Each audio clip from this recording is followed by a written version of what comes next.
पेशवाओं का दौर शोषित जातियों के लिए एक नई चुनौती लेकर आया। कई इतिहासकारों का दावा है कि सत्ता में आते ही पेशवाओं ने वर्ण व्यवस्था का कड़ाई से पालन करने का आदेश दिया था।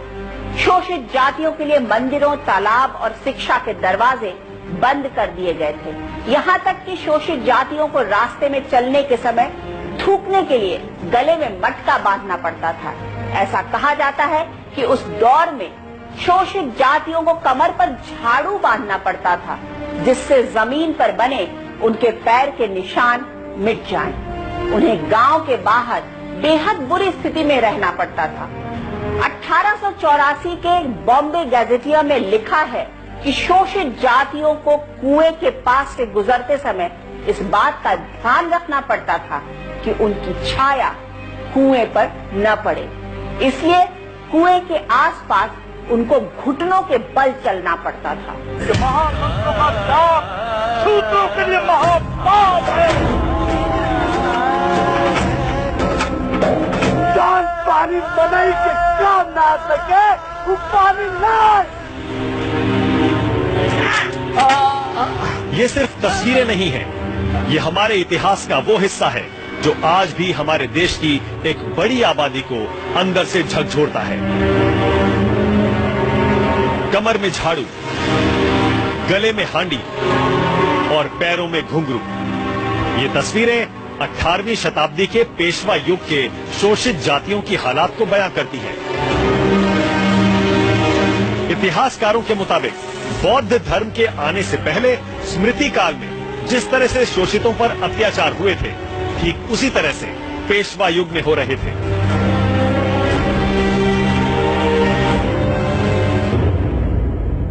झाड़ू लगा के चलना था तो उसी पीरियड में था। गले में जो है वो कटोरा डाल के जाना चाहिए था ताकि आपकी थूक भी जो है वो किसी को पोल्यूट ना करे। तो ये पेशवाई के पीरियड में था और इसलिए पेशवाई का पीरियड जो है वो darkest history of schedule caste का माना जाता है। एक बहुत अमानवीय किस्म की व्यवस्था दरअसल पेशवा शासन ने लाने की कोशिश की। इसमें से कुछ हिस्सा हो सकता है कि सत्य हो, कुछ हो सकता है कि बढ़ा चढ़ाकर कहा गया हो। इतिहास की किताबें कई बार पूरा सच नहीं बताती हैं, लेकिन वो दलितों के लिए, खास करके जो अछूत जातियां हैं, उनके लिए बहुत ही निर्मम शासन था।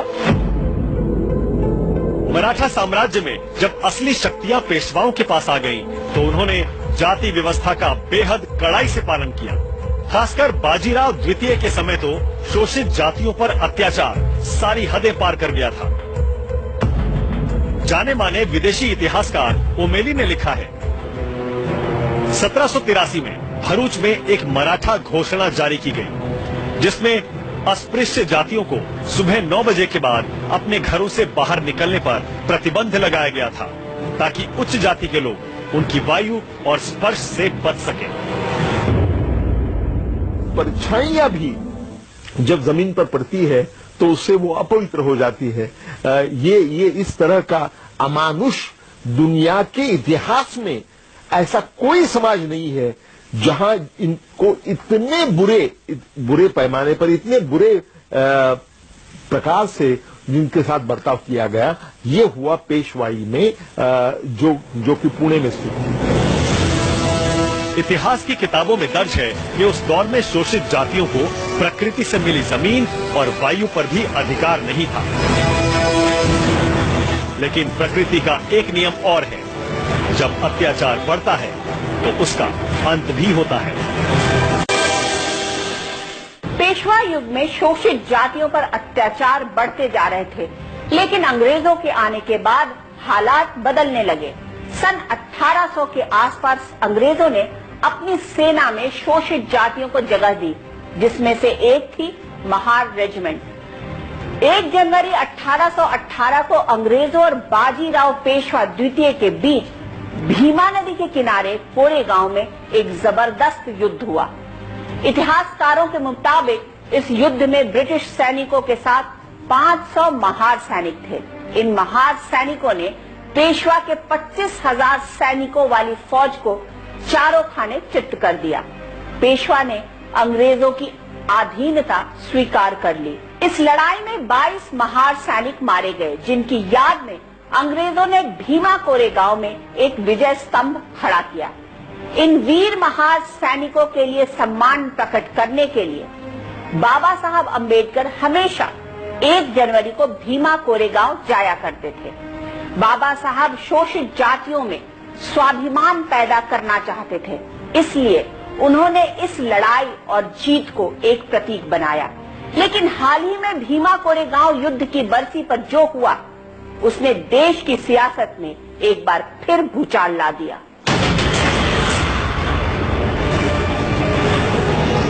18वीं शताब्दी में महाराष्ट्र में पेशवाओं की पताका लहरा रही थी,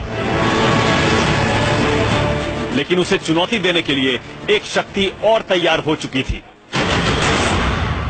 और वो शक्ति थी ईस्ट इंडिया कंपनी। सत्ता की इस लड़ाई में धीरे धीरे ईस्ट इंडिया कंपनी और पेशवाओं के रिश्ते बिगड़ने लगे। 1775 से 1818 तक पेशवाओं और अंग्रेजों के बीच 3 युद्ध लड़े गए।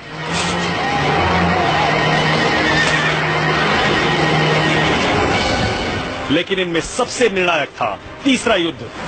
ये तीसरा युद्ध केवल अंग्रेजों और पेशवाओं के लिए ही नहीं, बल्कि एक खास शोषित जाति के लिए भी बेहद निर्णायक था, और वो जाति थी महार। पेशवाओं की फौज थी, उनके कमांडर थे गोखले नाम के ब्राह्मण व्यक्ति थे, और उनकी जो फौज थी वो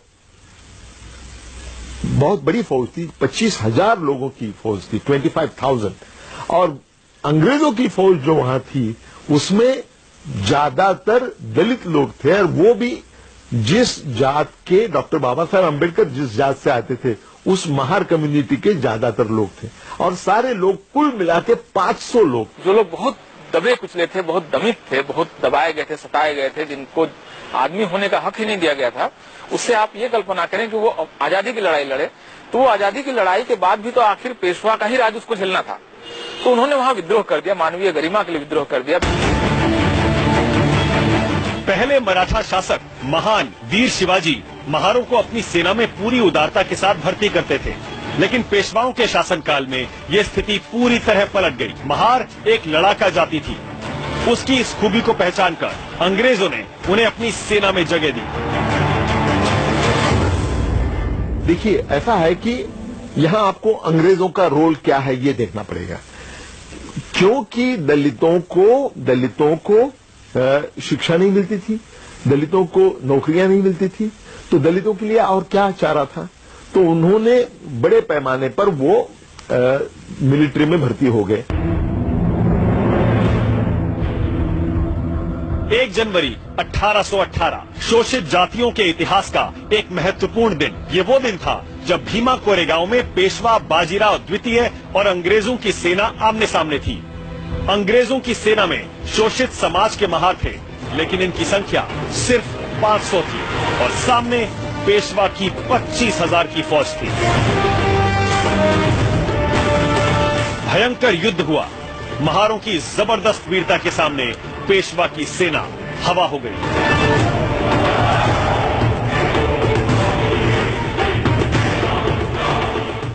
अठारहवीं शताब्दी में अंग्रेज भारत में अपने पैर जमा चुके थे, और इसका असर पूरे भारतीय समाज पर पड़ रहा था, खासकर शोषित जातियों पर। अंग्रेजों ने भारत पर अपना कानून लागू किया, जिसमें किसी भी सजा के लिए आरोपी की जाति नहीं बल्कि उसका अपराध देखा जाता था। इस दौर में कुछ हद तक शिक्षा के द्वार भी शोषित समाज के लिए खुल रहे थे, लेकिन दलित समाज के अंदर किसी ने चेतना का संचार किया तो वो महापुरुष थे ज्योतिराव गोविंदराव फुले।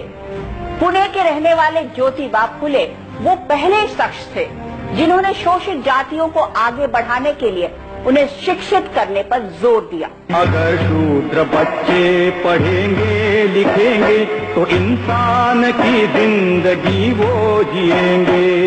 19वीं शताब्दी तक आते आते अंग्रेजों ने शोषित जातियों के लिए शिक्षा के द्वार खोल दिए थे, लेकिन बेड़ियां ऐसी बंधी थीं कि एक तबका अब भी शिक्षा से दूर था, और इन्हीं बेड़ियों को तोड़ने के लिए जन्म लिया महान समाज सुधारक ज्योतिबा फुले ने। उन्होंने 1873 में मशहूर किताब गुलामगिरी में धार्मिक कर्म कांडों की धज्जियां उड़ा दी। इसी साल उन्होंने सत्य शोधक समाज की स्थापना की, जिसके नियम थे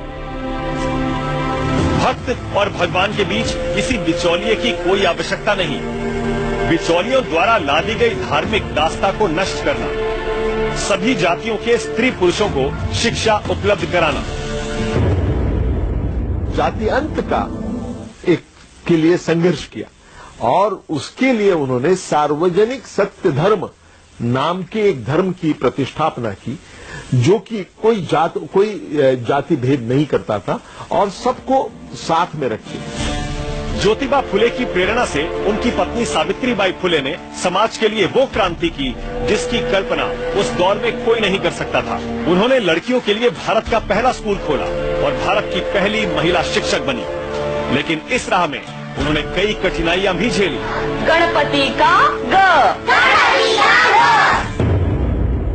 सावित्रीबाई जब स्कूल जाती थी तो उच्च वर्णीय जो महिलाएं थी, ऊंची जात की जो महिलाएं थी, वो उन पर गोबर फेंक देती थी, क्योंकि उनके हिसाब से महिलाओं को शिक्षा नहीं ग्रहण करनी चाहिए, उन धार्मिक शिक्षा थी।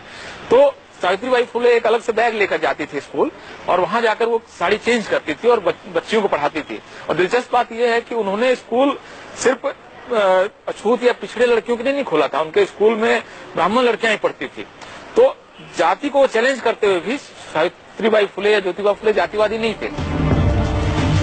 ज्योतिबा फुले ने जो नींव रखी थी, उसी नींव पर बाबा साहब अम्बेडकर ने शोषित समाज के लिए अधिकारों का महल खड़ा किया।